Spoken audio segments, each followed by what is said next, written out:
grandiose. On peut discuter à quel moment précis. Mais en tout cas, quand la fécondation est terminée, cette cellule unique, totipotente, toute puissante, qui va donner d'autres cellules, bien sûr, ce développement, par sa propre autonomie et sa propre force, va donner ce que je suis aujourd'hui. Ce qui est, comme dit Jean-Claude Ameisen, ça demeure une terra incognita. On ne sait pas pourquoi. On comprend pas. Bonsoir, Monseigneur. Vous avez dit que la recherche, pour éviter les écueils et pour rester juste, enfin vrai, devait être une recherche de la vérité, notamment déconnectée d'intérêts financiers. Pourtant, notamment en pharmacologie ou en médecine, il y a beaucoup de découvertes importantes qui ont été faites et qui ont été motivées par des intérêts financiers.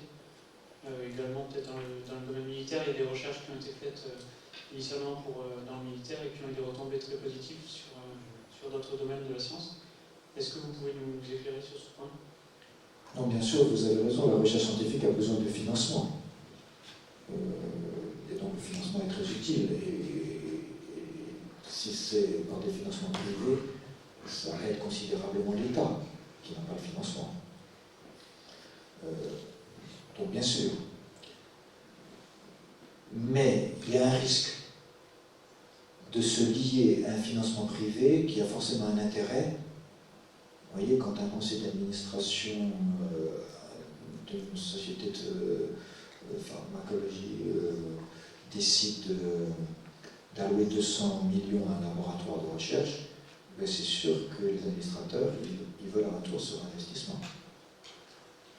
Et du coup, une des conséquences immédiates, c'est que quand on ne trouve pas, il ne faut pas le dire. On ne peut pas dépenser 200 millions d'euros pour ne rien trouver. C'est pas possible. Le conseil d'administration, c'est fini.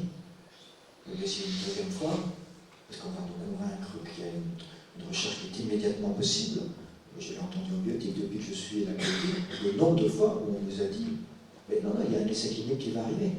Ben, on attend toujours. Il n'y a jamais eu d'essai clinique par rapport aux cellules embryonnaires. Et à chaque fois, on fait des promesses. Le propre de la science, c'est pas de faire des promesses. La finance, c'est de faire des promesses, mais pas la science. La science, elle est humble devant la réalité qu'elle connaît, qu'elle avance. Mais des scientifiques qui font des promesses en disant on va trouver demain, je m'inquiète. Je m'inquiète. Et là, la distinction entre sciences fondamentales et sciences appliquées, quand il y a un intérêt financier, c'est compliqué à démêler. Je ne suis pas tout à fait sûr que la science fondamentale puisse demeurer elle-même. Parce qu'il faut évidemment l'appliquer pour trouver le médicament, et c'est possible en premier. Comme l'a dit un scientifique, d'ailleurs, il y a un article scientifique qui est paru récemment, qui râle parce qu'il en a marre de la dictature de la Première mondiale. Intéressant. Il faut être le premier mondialement à faire cette découverte. Mais dans ces cas-là, ça stérilise tous les laboratoires de recherche, en recherche fondamentale. Pourquoi? On a la course à la concurrence, à être le premier à trouver. Alors qu'il pourrait y avoir un partage du savoir.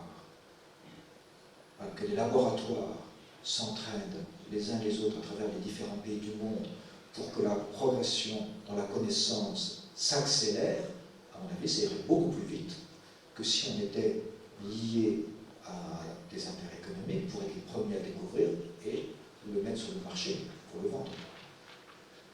Alors je suis d'accord que heureusement qu'il y a des financements pour pouvoir faire des découvertes et des progrès dans les thérapies, bien sûr. Et il y a suffisamment de scientifiques qui sont des scientifiques tout à fait extraordinaires et qui font des recherches.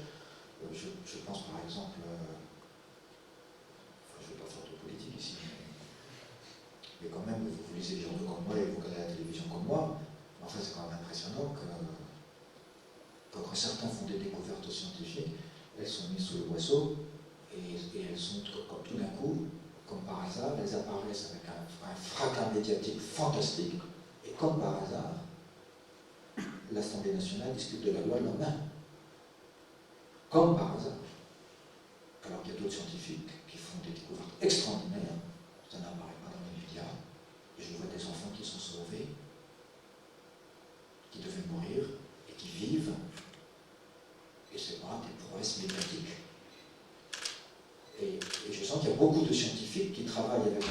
communauté scientifique, c'est-à-dire qui vivent la recherche scientifique en étant guidés par ce que j'ai appelé l'éthique interne à la recherche scientifique.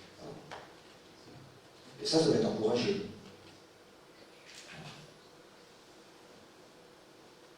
Vous avez raison, il n'y a pas de recherche scientifique sans argent. Par rapport à la recherche sur l'embryon, c'est sûr que c'est moins cher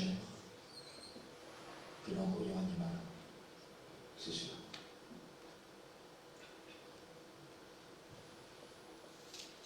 Merci beaucoup. Peut-être une dernière question, je ne sais pas si...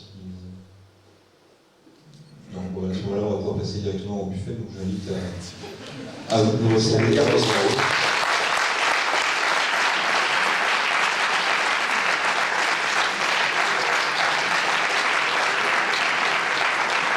Alors, je vous encourage dans vos études scientifiques, soyez des chercheurs pour le bien de l'humanité. Merci d'avance. Merci beaucoup.